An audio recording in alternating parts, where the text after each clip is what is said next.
Each year when Thanksgiving rolls around, I think of my own mother, partly out of gratitude, but often with a story that she often told to her grandchildren.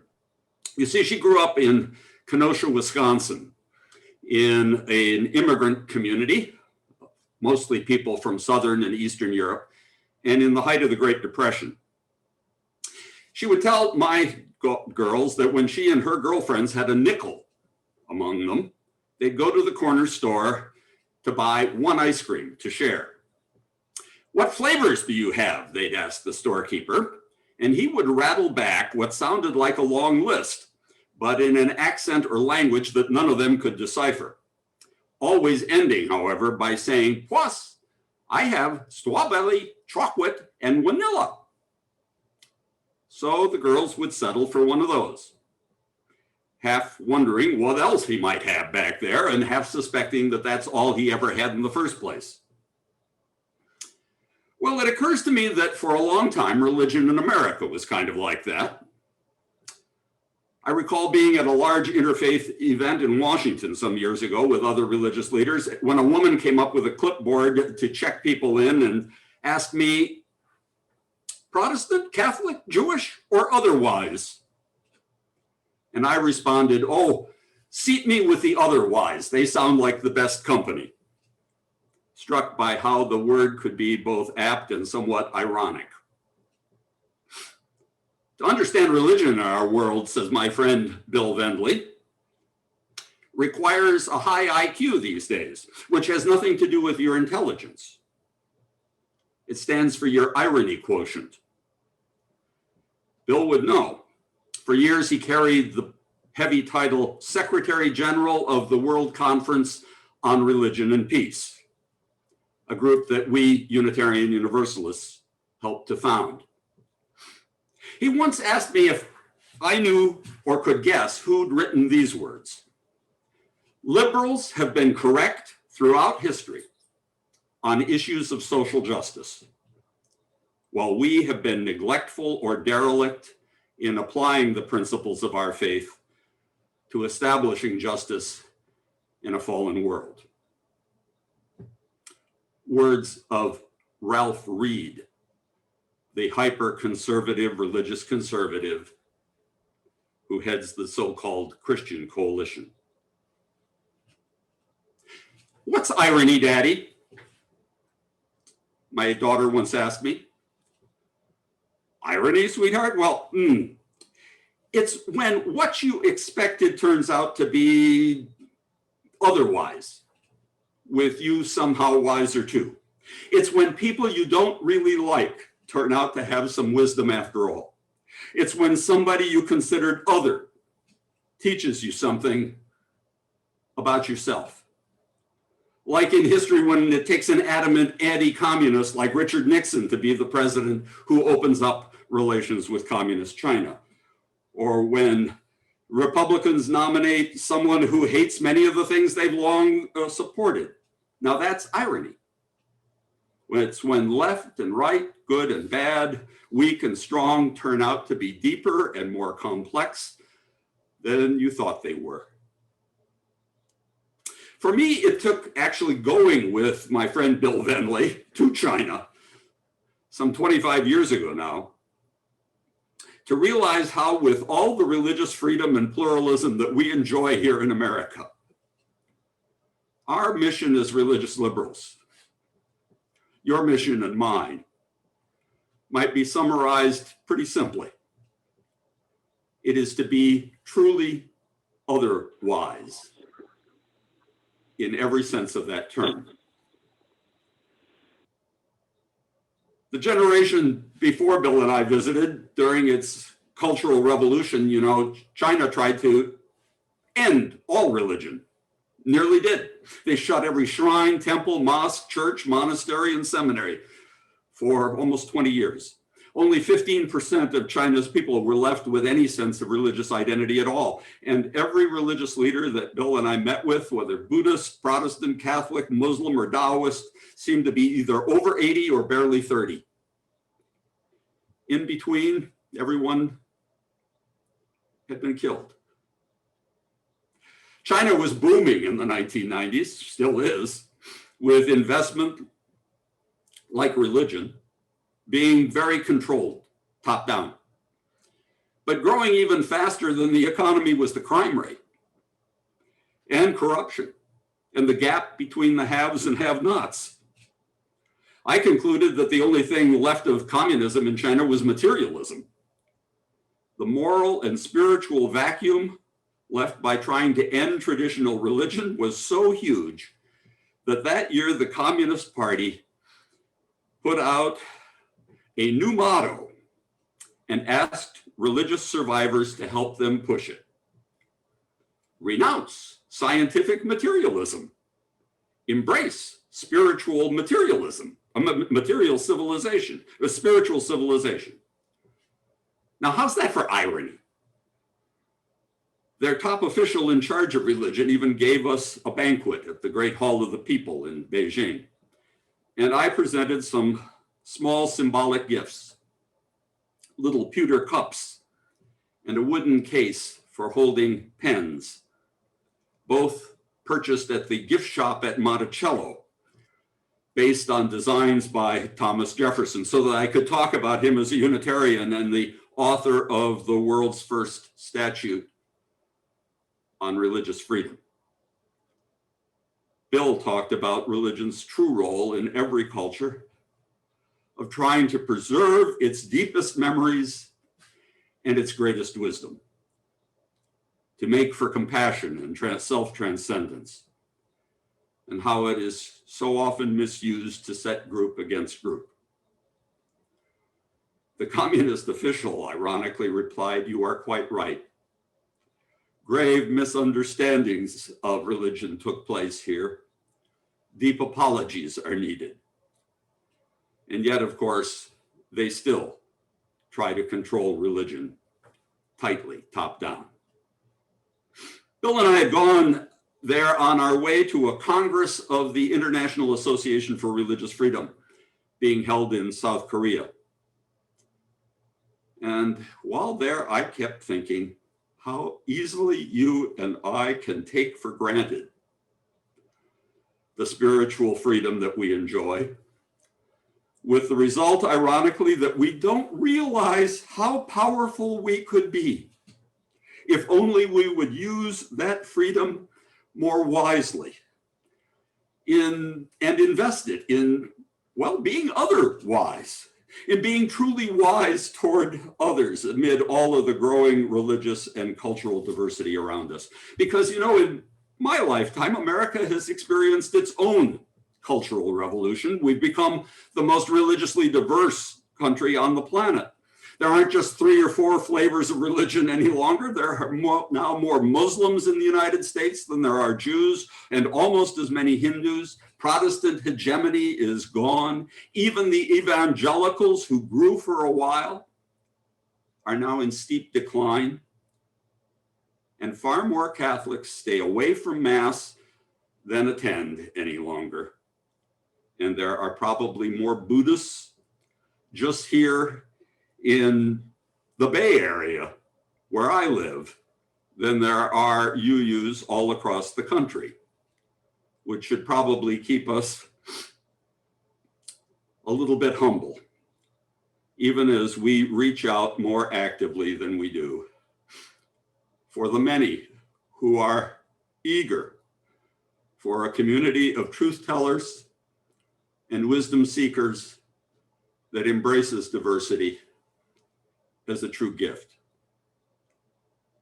When I first became a UU as a young adult, I thought we came in only 3 flavors as well. They were called humanist, theist, and liberal Christian. But in my long years of serving in this faith tradition, I have seen us deepening our own and one another's lives by drawing on wisdom from many sources: Jewish, Buddhist, Muslim, Hindu, Native American, and the most ancient forms of natural religion.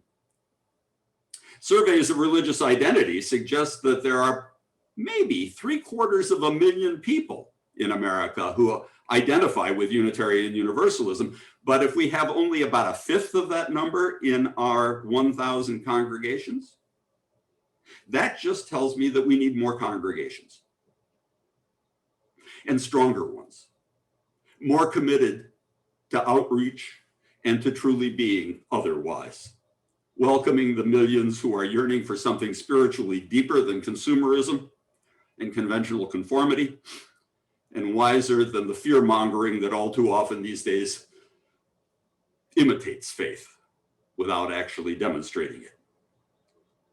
For our way in religion, with its deep commitment to democracy and the rights of conscience, has and could have even more catalytic power in our pluralistic society if we would reach further beyond our own circles. Witnessing an interfaith dialogue, for example, to the possibility of putting aside differences in ritual or doctrine in favor of practical, spiritually centered religious cooperation with a civic circumference. Because the memory that we try to preserve is of forebears who were wise enough to put aside the old creedal question, what do we all believe in common, for the more profound question of covenantal relationship. Oh, I love the covenant you use in Geneva that goes back to 1842, because it asks, how shall we treat and help one another here? What hopes do we share that we might realize together? What promises shall we make and try to keep to build authentic, pluralistic community that is truly otherwise, deepening one another's lives in the finite time that is ours? In Jane Kenyon's poem, you know, wisdom comes from seeing what we too easily take for granted, and then remembering in dealing with one another that what we most truly share is our mortality. For one day it will be otherwise. Jane wrote that poem when her husband Donald Hall was diagnosed with cancer.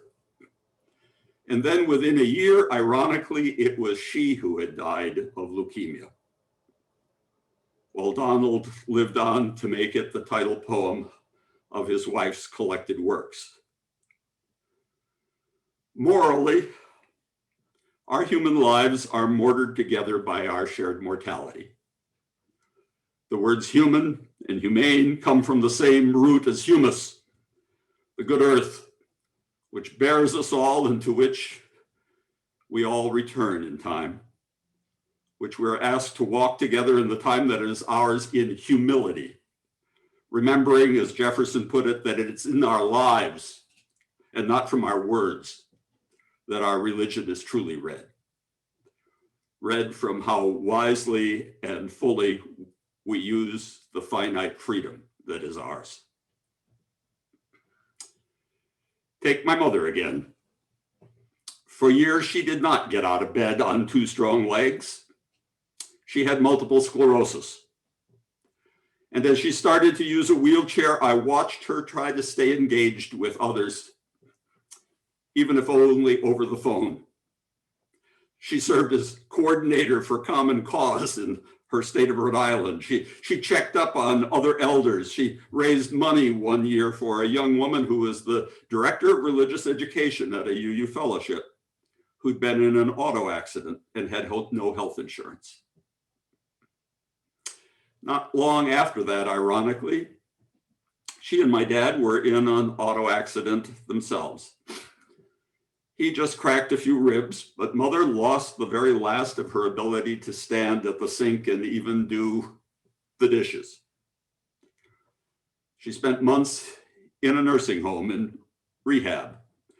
And with her chronic, irreversible illness, she understandably became quite depressed, saying, like Frankel's companions, I have nothing to expect from life anymore, or I'm such a useless burden now.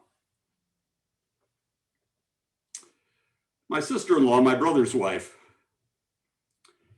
is quite active in her synagogue.